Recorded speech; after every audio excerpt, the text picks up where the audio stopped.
Savez-vous combien il y a d'îles en Suède? 200, 2000, 20 000 ou 200 000?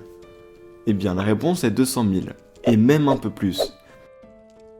Effectivement, le pays est composé de 221 831 îles de plus de 25 mètres carrés.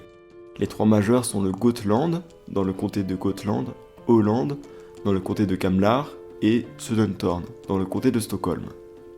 Plus généralement, le pays fait partie de la région scandinave, et sa superficie approche les 450 000 km².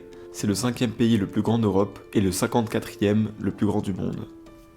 Concernant sa géographie physique, nous avons un nord qui est très accidenté, où les habitations se font rares, laissant place à des grandes forêts de résineux et de nombreux lacs. Plus à l'ouest, nous avons les Alpes scandinaves, qui délimitent une grande partie de la frontière avec la Norvège. Dessus, le Cap Kebnekaise est le mont avec son point culminant à 2111 mètres. Le sud est plus plat et plus agraire. Analysons maintenant la composition de son territoire. Il est composé de plus de 53% de forêts, 17% de montagnes, 9% de lacs et 8% de terres cultivées. En tout, le pays possède 3 grandes régions en termes de couverture rocheuse.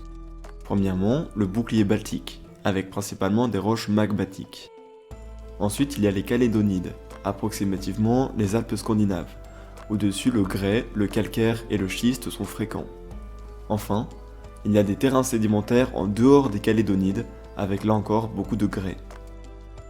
Comme nous l'avons dit, presque 10% de la superficie de la Suède est couverte d'eau douce, notamment en raison de ses nombreux fleuves, dont la plupart sont dans le nord du pays. Je vous ai mis ici la liste des plus grands fleuves de Suède. Ensuite, il faut savoir que la Suède comprend plus de 90 000 lacs. Parmi eux, les plus grands sont le Vänern, 5600 km² et le 3e plus grand lac d'Europe, et le Vättern, 2000 km² et 6e plus grand lac d'Europe. Enfin, la Suède possède de nombreuses façades maritimes, notamment avec la mer Baltique, le Kattegat et le Skagerrak. À propos du climat, il est plutôt tempéré, notamment grâce au Gulf Stream qui vient réchauffer ses côtes méridionales. Nous voyons dans le nord-ouest que c'est la toundra, le nord-est est plutôt dominé sous un climat subarctique, le milieu sud est dominé par un climat humide, et nous avons un climat plutôt océanique dans le sud. Concernant les températures, elles sont plus douces que la latitude ne le suggère. Effectivement, les dérives nord-atlantiques réchauffent les côtes norvégiennes et les vents d'ouest font bénéficier cette douceur au climat suédois.